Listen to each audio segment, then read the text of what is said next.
tahan osmotik atau fragilitas osmotik, dan yang kedua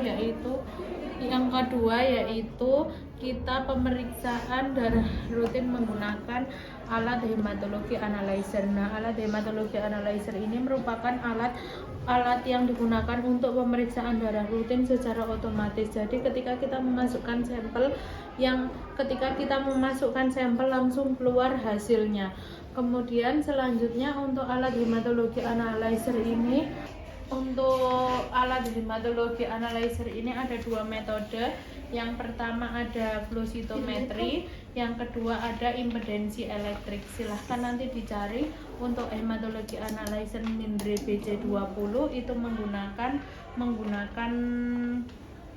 metode apa? Apakah menggunakan flow cytometry atau menggunakan impedensi elektrik? Ketika menggunakan flow cytometry, silahkan dijelaskan di laporannya perbedaan antara flow cytometry dan impedensi elektrik. Kemudian selanjutnya untuk hematologi analyzer ini ada yang menggunakan 3 div, ada yang 5 div. Alat yang kita punya ini menggunakan 3 div. Maksudnya 3 div itu jenis leukositnya yang bisa diinterpretasikan itu hanya 3, dikelompokkan menjadi 3. Yang pertama limfosit, yang kedua mid itu campuran, yang ketiga granulosit. Granulosit yang termasuk dalam granulosit kemarin apa? Ada eosinofil, basofil, sama neutrofil. Nah, ini jadi dia cuma bisa mengelompokkan menjadi 3. Nah, kalau misalnya dia 5 div itu dia bisa mengelompokkan masing-masing neutrofil, basofil, monosit, limfosit, sama eosinofil. Kalau 5 div. Nah, yang kita punya itu 3 div. Paham? Nah, kemudian alat hematologi analyzer ini kan langsung keluar hasilnya. Kemudian cara penggunaannya, yang pertama stabilizernya dinyalakan. Itu stabilizer yang ada di sana pojok warna hitam. Nah, itu dinyalakan dulu, kemudian di belakang ada on off, diklik on, dinyalakan, di on. Kemudian alat ini akan meminta memasukkan username dan password. Kemudian setelah username dan password dimasukkan, kemudian tampilannya akan seperti ini, tapi resultnya ini kosong, nggak ada. Nah, kemudian sebelum kita running sampel pasien, kita harus melakukan quality control atau QC menggunakan darah kontrol. Nah, darah kontrolnya itu kita beli di pabrikan. Jadi kita beli, kemudian darah kontrol itu sudah diketahui nilainya, sudah diketahui hasilnya. Ketika hasil dari darah kontrol itu tidak masuk ke ring yang udah diketahui, maka alat ini tidak boleh digunakan untuk running sampel pasien karena kontrolnya aja udah nggak masuk. Berarti nanti kalau dipakai untuk running sampel pasien hasilnya akan gesreh, tidak valid. Nah, makanya ketika nggak masuk harus kita cari dulu penyebabnya apa, sampai masuk baru kita running sampel pasien. Nah, kemudian selanjutnya kalau sudah masuk semua itunya, darah kontrolnya nilainya masuk, berarti alatnya siap untuk digunakan running sampel pasien. Nah, selanjutnya ini tampilannya seperti ini, ada sampel analisis, tabel review, QC, reagency tube, diluent, dan print. Nah, menunya itu sama, menunya ke bawah, ini ke samping. Nah, kemudian sampel analisis itu tampilannya seperti ini. Ini sampel analisis itu ada parameter, ada hasil, parameter, result, dan satuan. Kemudian di sampel analisis untuk memasukkan identitas pasien. Kemudian di alat hematologi analyzer yang ini itu memiliki 2 mode, yaitu mode WB whole blood dan mode PD pre-diluent. Nah, kapan kita menggunakan mode WB? Kita menggunakan mode WB ketika darah yang digunakan itu cukup. Tetapi kalau darah yang digunakan itu tidak cukup, misalnya darah bayi yang kita dapatkan sedikit, tapi kita harus pemeriksaan hematologi rutin, kan nggak mungkin kan kita ambil lagi. Nah, caranya kita menggunakan mode PD, darah yang sedikit itu kita encerkan menggunakan reagen yang ada di dalam alat ini.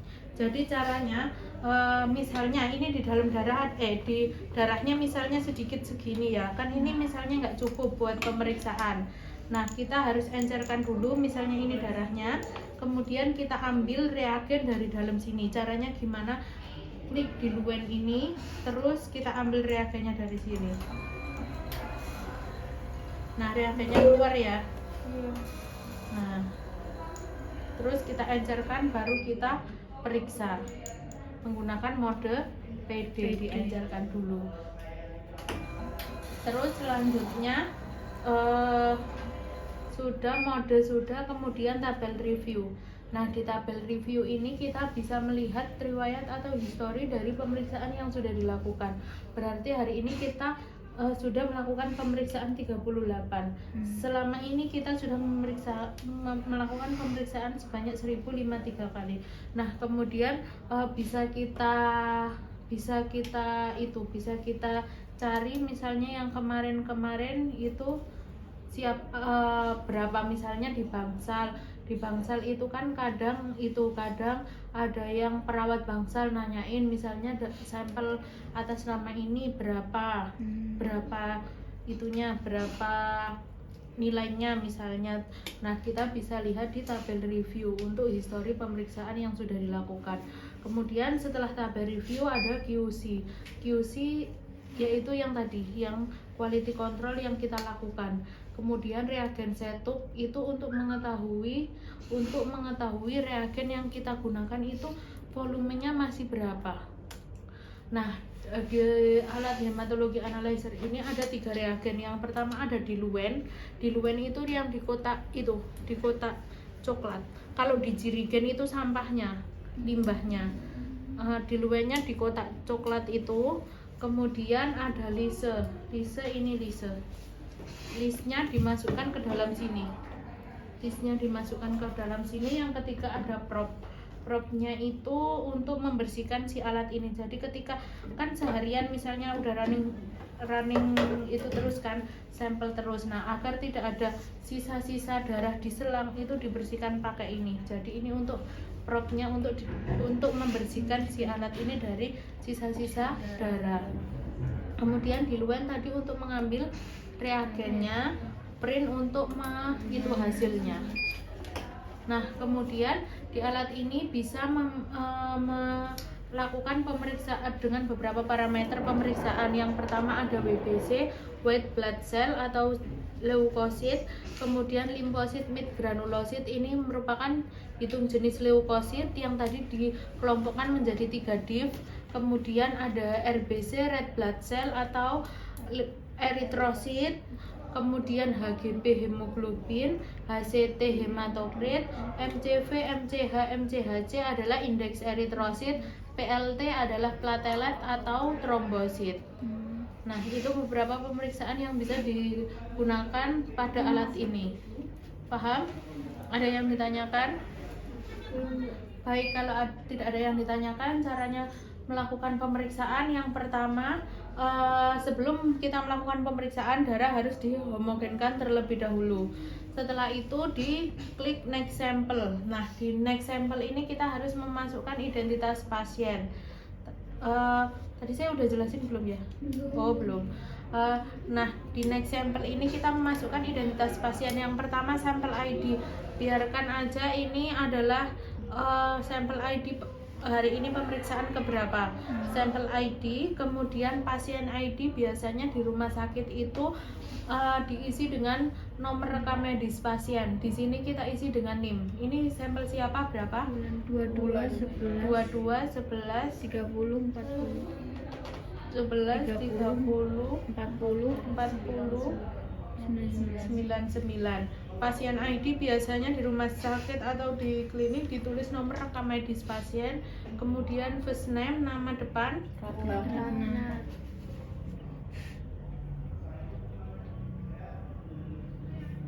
last name, Bulan Sari kan di Bulan Sari. Bulan apa? Bulan Sari. Date of birth, tanggal lahir 10 Agustus 2004. 10/08 berapa? 2004. Nah, age, umur akan muncul sendiri, gender, jenis kelamin referensi grup dia akan muncul sendiri. Ini termasuk dalam dewasa atau anak-anak. Nah, dia akan masuk ngisi sendiri. Di sini adalah perempuan dewasa. Kemudian departemen, kalau misalnya di rumah sakit itu misalnya dari bangsal mana sampel itu dikirim. Misalnya dari UGD, sampelnya diperoleh dari UGD, atau misalnya dari VK atau ruang bersalin atau dari mana. Nah, ini diisi di departemen. Kemudian departemen itu nama ruangan atau bangsal. Kemudian ini bed nomor berapa, pasiennya di bed nomor berapa. Kemudian pasien tipe itu misalnya pasien preoperasi atau pasien baru masuk atau pasien baru keluar, itu pasien tipe. Draw time, sampel dikerjakan pada pukul berapa, delivery time, sampel diantarkan pada pukul berapa. Nah, untuk komen itu misalnya sampel dalam keadaan lisis, seperti itu ditulis di komen untuk memberikan tanda bahwa sampel misalnya nanti kok hasilnya itu misalnya hasilnya tidak sesuai, nanti di sini sudah ada keterangannya, keterangan sampelnya seperti apa, itu bisa ditulis di komen. Kemudian di oke, kemudian kita homogenkan. Setelah dihomogenkan, kemudian kita baca. Ini mentok ya. Tadi ada yang nggak mentok kayak gini ya, ini darahnya nggak nyedot. Ini mentok, terus kemudian pencet. Nah, sampai bunyi baru kita lepas ininya. Terus kemudian kita tunggu hasilnya.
Nah, ini.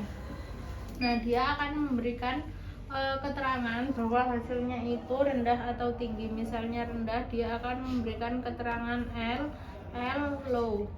Terus kalau tinggi high, H.